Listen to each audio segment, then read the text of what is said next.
ಸಂಗಮ ಸಮೀಪಿಸುತ್ತಿತ್ತು. ಗಾಡಿಯಲ್ಲಿದ್ದ ಇಬ್ಬರ ಎದೆಯ ಡಬಗುಡುವಿಕೆ ಬಿರುಸಾಗಿ ಮುಂದೇನು ಎಂಬರಿವಿಲ್ಲದೆ ಮೂಕರಾಗಿದ್ದರು. ಸಂಗಮವನ್ನು ಪ್ರವೇಶಿಸಿದಂತೆ ಗಾಡಿ ಓಡಿಸುವವ ದೇಗುಲದ ಮುಂಭಾಗಕ್ಕೆ ಬಂದಂತೆ ಜಾಗಟೆ ಮೊಳಗಿ ಗಾಡಿಯಲ್ಲಿದ್ದವರಿಗೆ ಕಣ್ತುಂಬ ಪರಶಿವನನ್ನು ವೀಕ್ಷಿಸುವ ಅವಕಾಶ ದೊರೆತ ಆನಂದ. ಬೆಳಕು ಬೆಳಗಾಯಿತು. ಗುರುಗಳು ಪೂಜೆ ಮುಗಿಸಿ ಹೊರಬಂದರು. ನಿಂತಿದ್ದ ಕುದುರೆ ಗಾಡಿಯನ್ನು ನೋಡಿ ಸನಿಹಕ್ಕೆ ನಡೆದರು. ಬಸವ ದಡಕ್ಕನೆ ಕೆಳಗಿಳಿದ. ನಾಗಮ್ಮನು ಕೆಳಗಿಳಿದು ತಲೆ ತಗ್ಗಿಸಿ ನಿಂತಳು. ಗುರುಗಳು ಒಳಗೆ ಬನ್ನಿ ನುಡಿದು ನೋಟದಿಂದಲೇ ಹರಸಿ ಮಠದೆಡೆಗೆ ನಡೆದರು. ಅಕ್ಕ ತಮ್ಮ ಮಠಕ್ಕೆ ಬಂದವರು ಶುಚಿರ್ಭೂತರಾದರು. ಅಳು ಇದ್ದರೂ ಆತಂಕವಿರಲಿಲ್ಲ. ಬಸವ ಗುರುಗಳಲ್ಲಿ ನಡೆದ ಎಲ್ಲವನ್ನೂ ವಿವರಿಸಿದನು. ಆಲಿಸುತ್ತಿದ್ದ ಗುರುಗಳ ಕಂಗಳಲ್ಲಿ ನೀರಾಡಿತು. ಬಸವ ಮತ್ತೆ ನಾನು ಮಾಡಿದ್ದು ತಪ್ಪು ಎಂದಾದರೆ ಕ್ಷಮಿಸಿರೆನ್ನನ್ನು ಎಂದಂತೆ ಗುರುಗಳು ಪ್ರೇಮ ನೋಟದಲ್ಲಿ ದಿಟ್ಟಿಸಿದರು.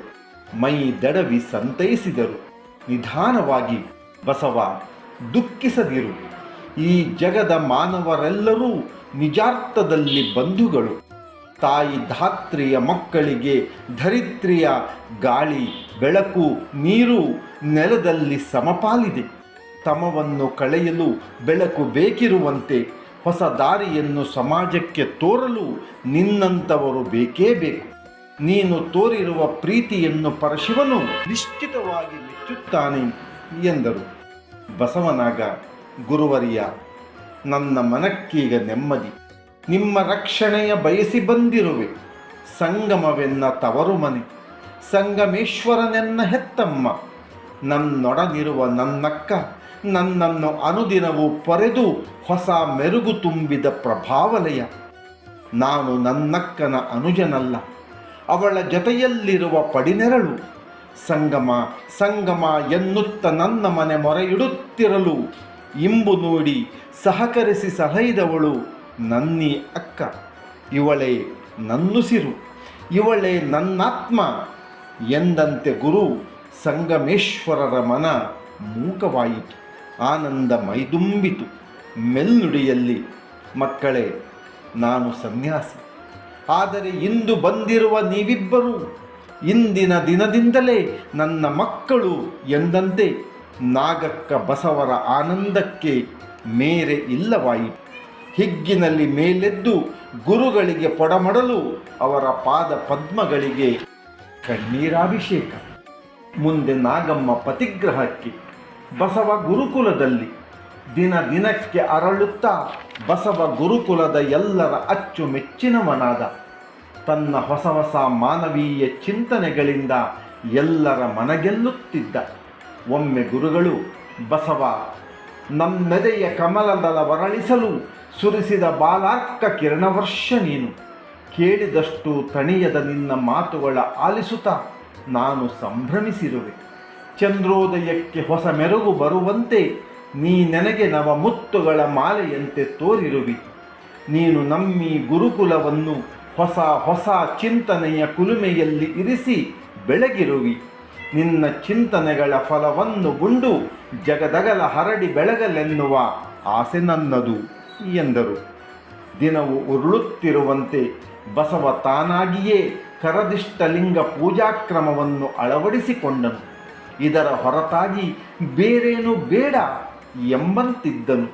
ಗುರುಗಳಲ್ಲಿ ತಾಯಿಯ ಉದರದಿಂದ ಹೊರಬಂದು ಬೆಳಕ ಕಾಣುವ ಸಮಯದಲ್ಲಿ ತಾವು ತನಗೀ ದಿವ್ಯತೆಯ ಕರುಣಿಸಿರಲು ಅಂದಿನಿಂದ ಇಂದಿನವರೆಗಿದು ನನ್ನೆದೆಯ ದೀಪವಾಗಿದೆ ಎಂದನು. ಗುರುಗಳು ಬಸವನಿಗೆ ಲಿಂಗ ದೀಕ್ಷಾ ಸಮಾರಂಭವನ್ನು ಗುರುಮಠದಲ್ಲಿ ಆಯೋಜಿಸಿದರು. ಗುರುವಿಯ ಆಣತಿಯ ಅನುಸಾರ ಲಿಂಗ ದೀಕ್ಷಾ ಕಾರ್ಯಕ್ರಮ ನಿರ್ವಿಘ್ನವಾಗಿ ನೆರವೇರಿತು. ಬಸವನ ಮನ ಹೂವಾಯಿತು, ತನು ಹಗುರಾಯಿತು, ಎದೆ ಕಡಲಾಯಿತು. ಗುರೂಪದೇಶ ಬಸವನ ಅಂತರಂಗದಲ್ಲಿ ಅಚ್ಚಾಯಿತು. ಹುಟ್ಟುದುದನ್ನು ಕಳೆದೊಗೆದು ಹೊಸ ಉಡುಪು ಸಿಕ್ಕ ಸಂಭ್ರಮಕ್ಕೆ ಸರಿಯಾದುದಿದು ಎಂದರಿತು ಬಸವ ಗುರುಚರಣಕ್ಕೆ ಬಾಗಿ ನಮಿಸಿದನು. ಬಸವ ಕಲಿಕೆಯಲ್ಲಿ ತಲ್ಲೀನನಾಗಿ ಅನುದಿನವೂ ದಿವ್ಯಾನುಭೂತಿಯನ್ನು ಹೊಸ ಹೊಸ ಭಾವದಲ್ಲಿ ಅನುಭವಿಸುತ್ತಿದ್ದನು.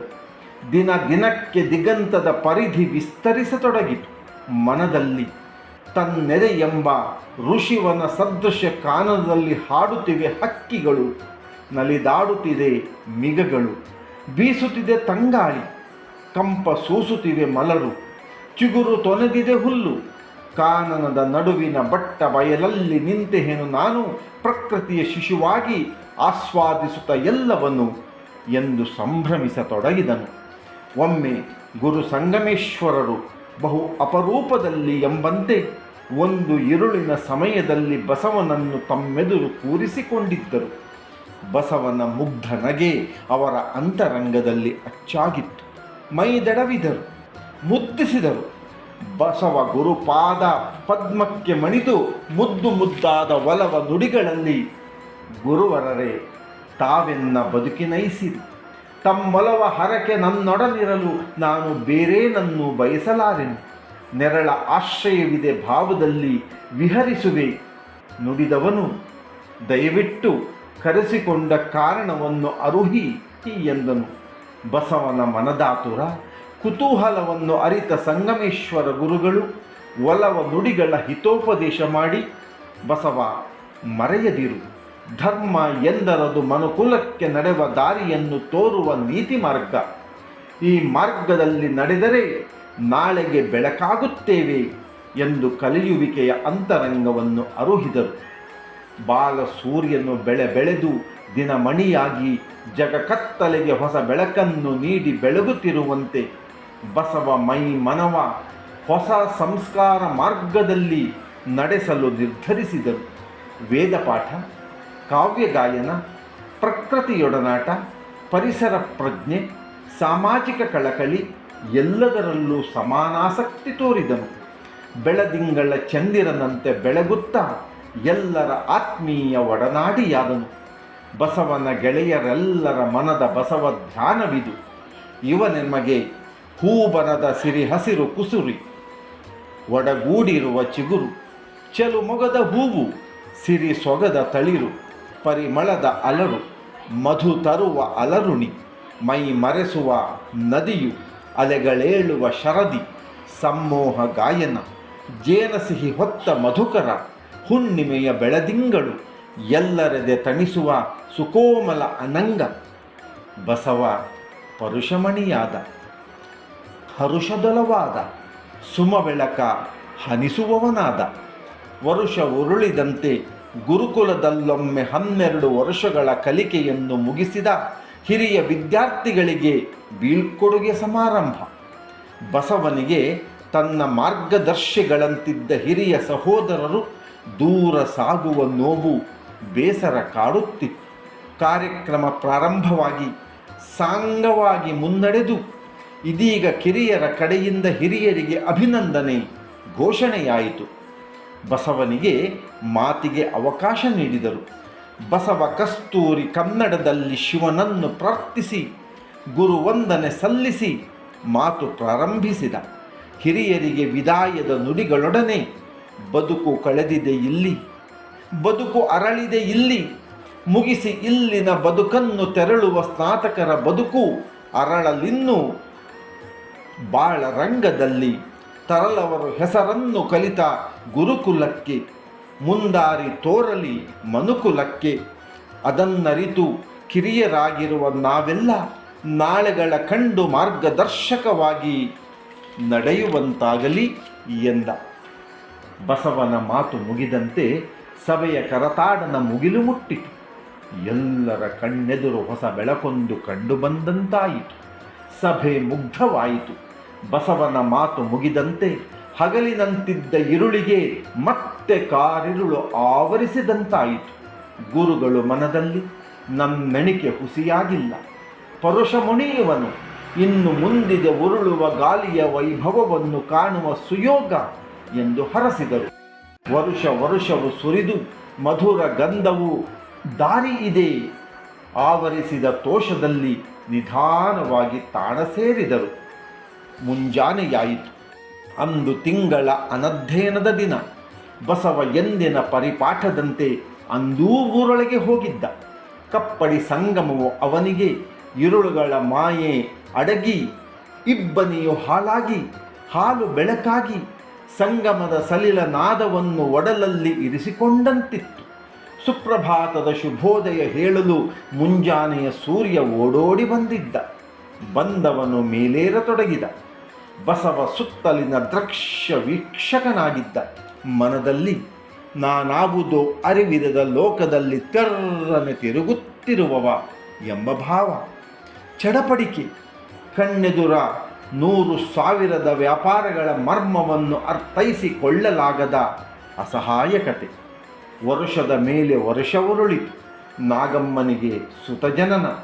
ಮಗನಿಗೆ ಇಟ್ಟ ಹೆಸರು ಚನ್ನಬಸವ. ಚನ್ನಬಸವ ಮೊದಲಾಡಿದ ಪದವೇ ಬಸವ. ಮನದಲ್ಲಿ ಇವನೇಳಿಗೆಯ ಸಂಗಾತಿ ನಾನು. ಕಲಿಸುವೆ ನಾನಿನ್ನು ಇವನಿಗೆ, ನನ್ನ ಕಲಿಕೆಯೊಡನೆ ನಿರ್ಧರಿಸಿದನು. ನಾಗವ್ವೇ ಮಾವನಂತೆ ಅಳಿಯ ಎಂದು ಛೇಡಿಸಿದಳು. ಮಗುವಿಗೆ ಇನ್ನೊಂದು ಸಿಹಿಮುತ್ತು ಉಡುಗೊರೆಯಾಗಿ ದೊರೆಯಿತು. ಬಸವ ನನ್ನೀ ಸೋದರಳಿಯನನ್ನು ನನ್ನ ದಾರಿಯಲ್ಲೇ ಕರೆತರಬೇಕು ಎಂಬ ಸಂಕಲ್ಪ ಸೂರ್ಯನನ್ನು ಎದೆಯಲ್ಲಿ ಬೆಳಗಿಸಿದ. ಏನೋ ಯೋಚನೆಯಲ್ಲಿ ಮೌನಿಯಾಗಿದ್ದಾಗ ಬಸವಮಾಮ ಬಸವಮಾಮ ಕೂಗು ಅವನನ್ನು ಎಚ್ಚರಿಸಿತು.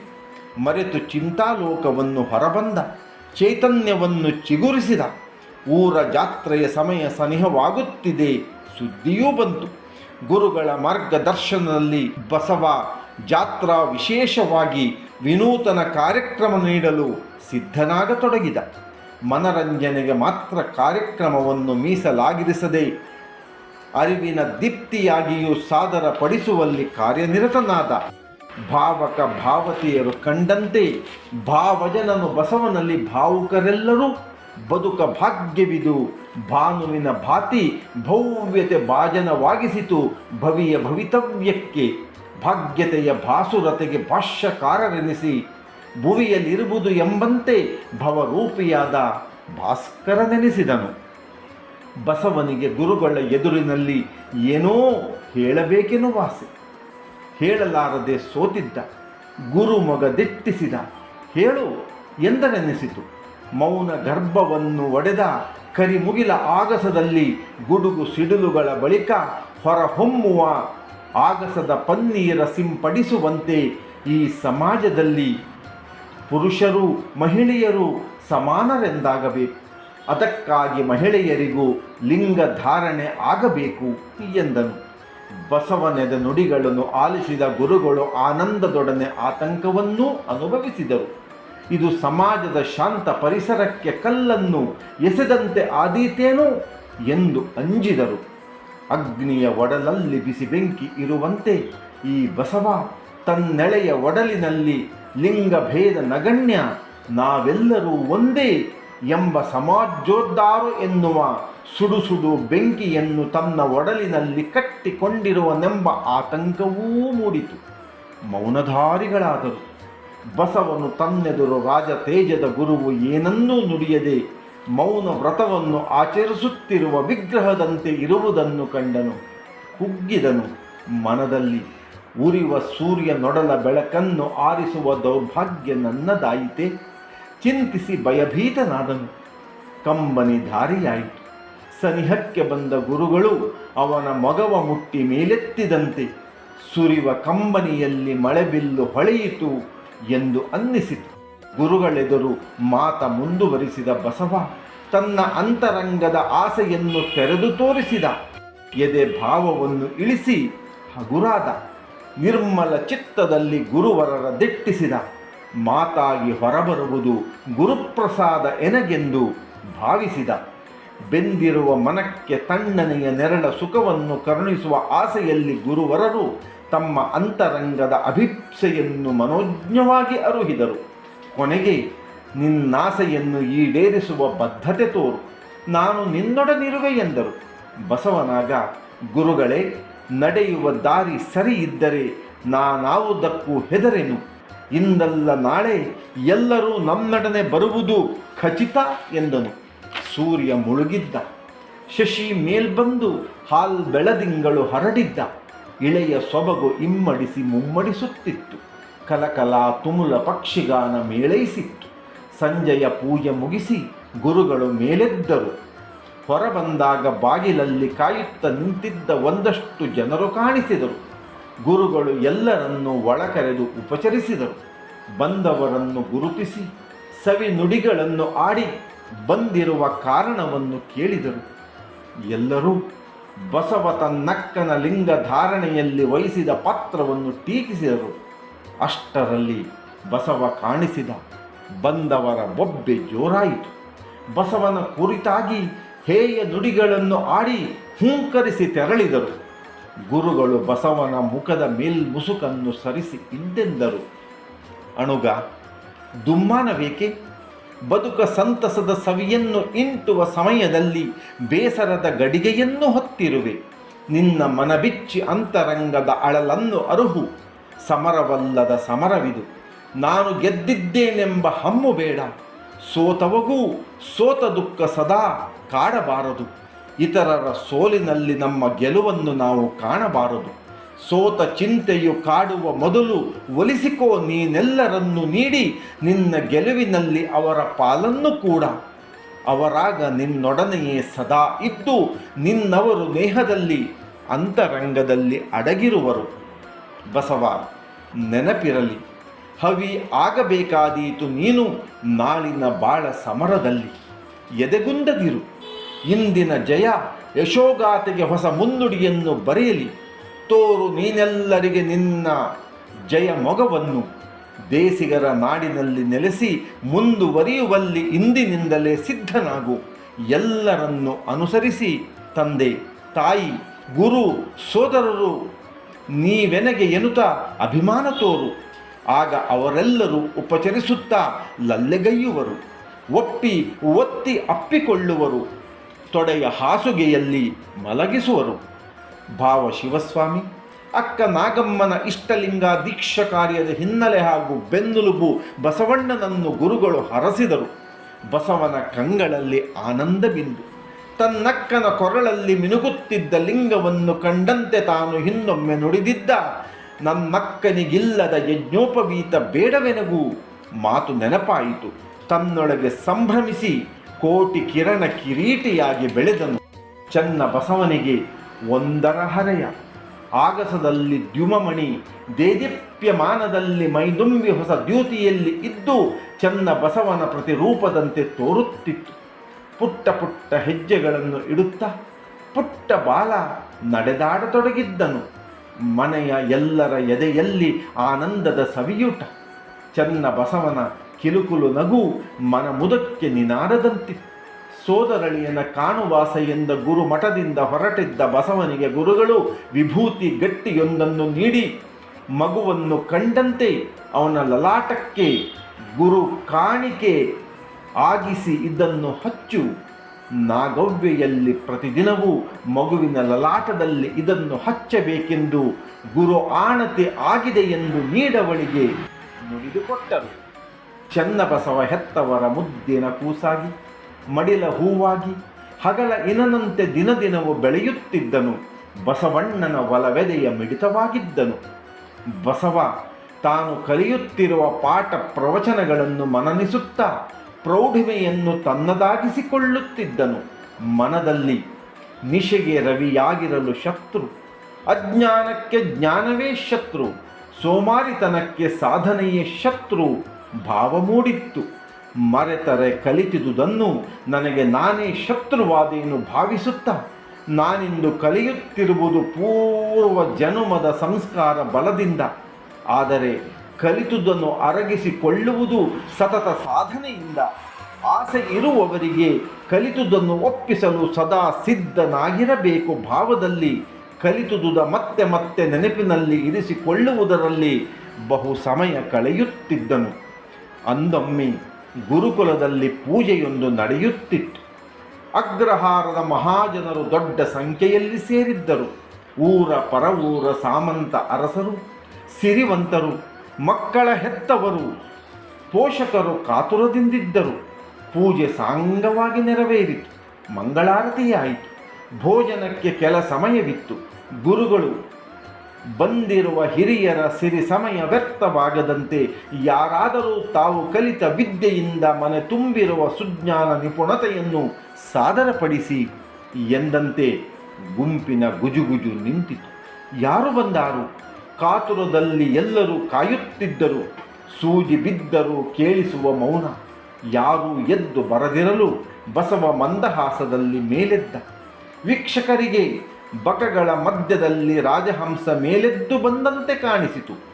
ಬಸವ ಮಗ ತೇಜಕ್ಕೆ ಎಲ್ಲರೂ ಮಾರು ಹೋದರು. ಭುವಿಗಿಳಿದು ಬಂದು ಮೇಲೆದ್ದಿರುವ ದೇವಲೋಕದ ಬಾಲ ಗಂಧರ್ವನಿವ ಸವಿಭಾವ ಬಸವ ಸಭೆಯನ್ನು ದಿಟ್ಟಿಸಿದನು. ನಾನು ಕಲಿತಿರುವ ವಿದ್ಯೆಯನ್ನು ಅರುಹಲು ಸುಸಮಯವಿದು. ನೆರೆದವರು ಬರಿಯ ಪ್ರೇಕ್ಷಕರಲ್ಲ, ಪಾಂಡಿತ್ಯವಿರುವವರು. ಇಂದೆನಗೆ ಮೌಖಿಕ ಪರೀಕ್ಷೆ. ನನ್ನ ಗೆಲುವೇ ಇವರೆಲ್ಲರ ನಲಿವು ಎಂದಾದರೆ ಬದುಕ ಸಾರ್ಥಕತೆ. ಯೋಚಿಸಿ, ನಂಬಿಕೆ ಇದೆ ಎನಗೆ ಮಾಡಬಲ್ಲೆನು ಮೋಡಿಯನು ಈ ಸಭೆಯಲ್ಲಿ. ಸಿರಿಕಂಠದ ಉಲಿತದಲ್ಲಿ ಹಾಡುವೆನು, ಬರೆದ ವಚನಗಳ ಹೇಳುವೆನು ನಿರ್ಧರಿಸಿ ಸಂಗೀತ ಕಚೇರಿ ಪ್ರಾರಂಭಿಸಿದನು.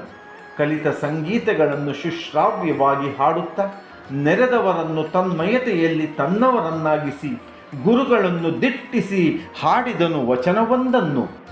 ಅಡ್ಡ ದೊಡ್ಡ ನಾನಲ್ಲಯ್ಯ, ದೊಡ್ಡ ಬಸಿರು ಎನಗಿಲ್ಲಯ್ಯ, ದೊಡ್ಡವರನ್ನಲ್ಲದೆ ನಿಮ್ಮ ಶರಣರು ಮನ್ನಿಸಿರಯ್ಯ. ದೊಡ್ಡತನವೆನಗಿಲ್ಲಯ್ಯ, ಅಂಜುವೆ ನಂಜುವೆ ನಿಮ್ಮ ಪ್ರಮಥರಿಗೆ, ಅನಾಥ ನಾನಯ್ಯ ಕೂಡಲ ಸಂಗಮ ದೇವ. ಬಸವನ ವಚನ ಗಾಯನ ಮುಗಿಯುತ್ತಿದ್ದಂತೆ ಗುರು ಸಂಗಮೇಶ್ವರರು ಕಣ್ದೆರೆದು ಬಸವನನ್ನು ದಿಟ್ಟಿಸಿದರು. ಯಾವ ವಚನವಿದು?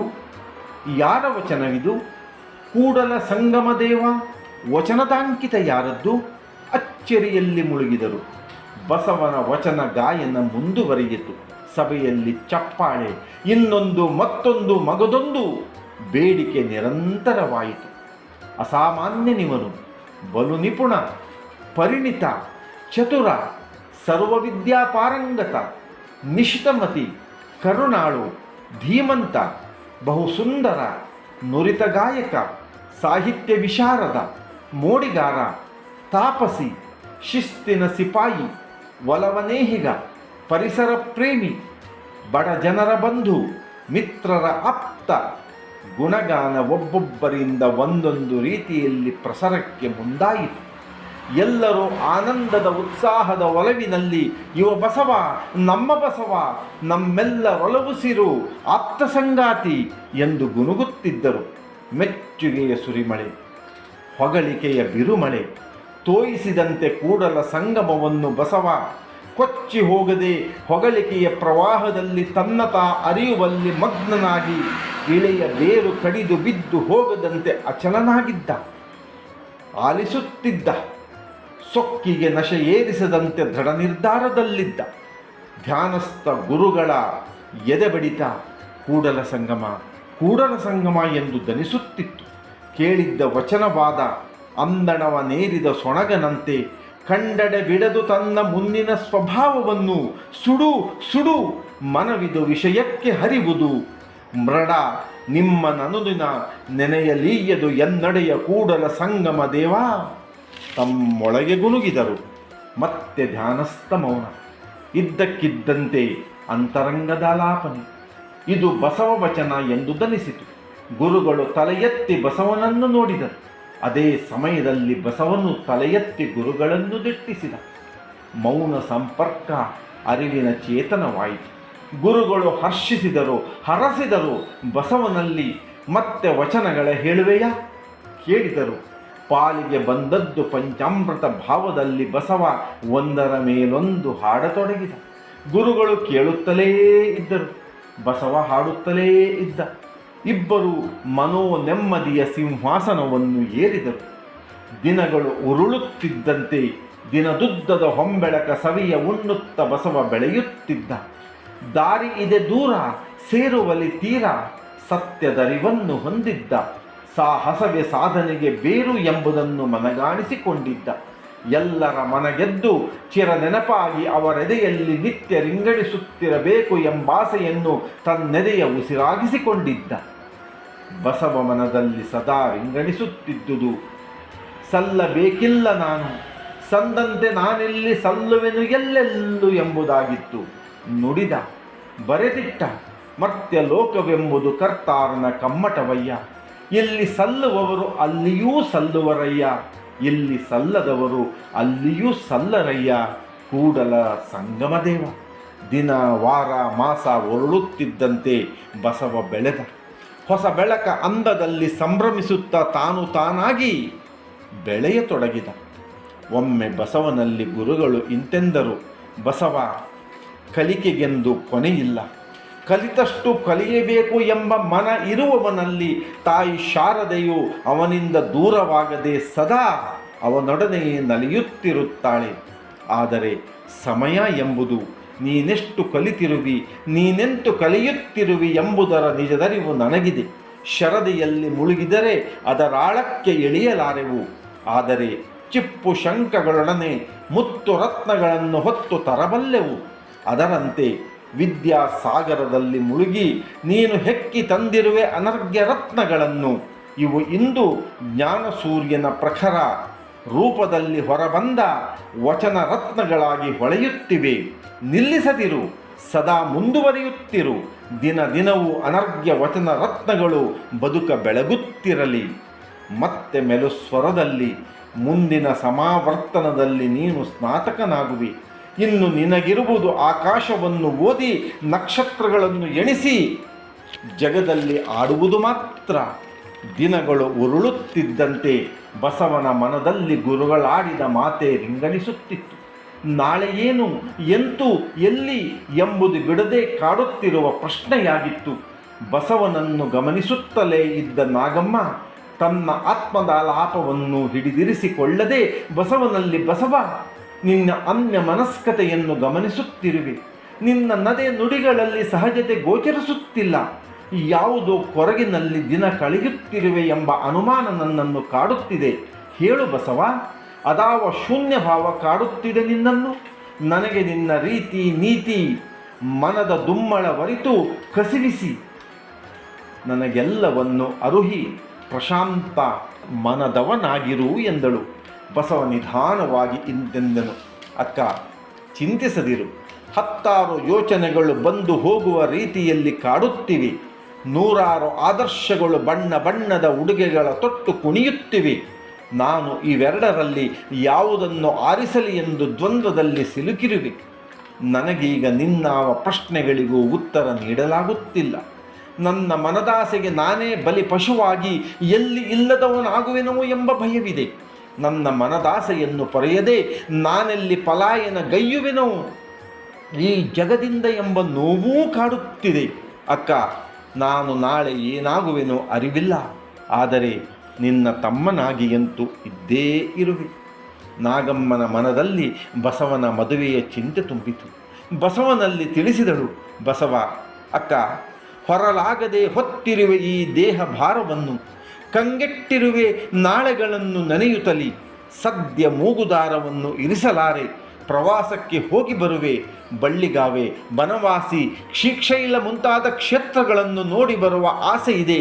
ಅದೊಂದರ ಹೊರತು ಸದ್ಯ ಇನ್ನಾವುದು ನನಗಿಷ್ಟವಿರದ ವಿಷಯ ಎಂದನು. ಬಸವನ ಆಸೆ ಗುರುಗಳ ಕಿವಿಗೂ ತಲುಪಿತು. ಬಸವನನ್ನು ಕರೆಸಿ, ಮೊದಲು ನಿನ್ನಿಷ್ಟವನ್ನು ಪೂರೈಸಿಕೋ. ಮುಂದೆ ಏನಾದೀತು ಎಂಬ ಚಿಂತೆ ಬೇಡ. ಎಲ್ಲವೂ ಒಳಿತಿನಲ್ಲೇ ಮುಗಿಯುತ್ತದೆ.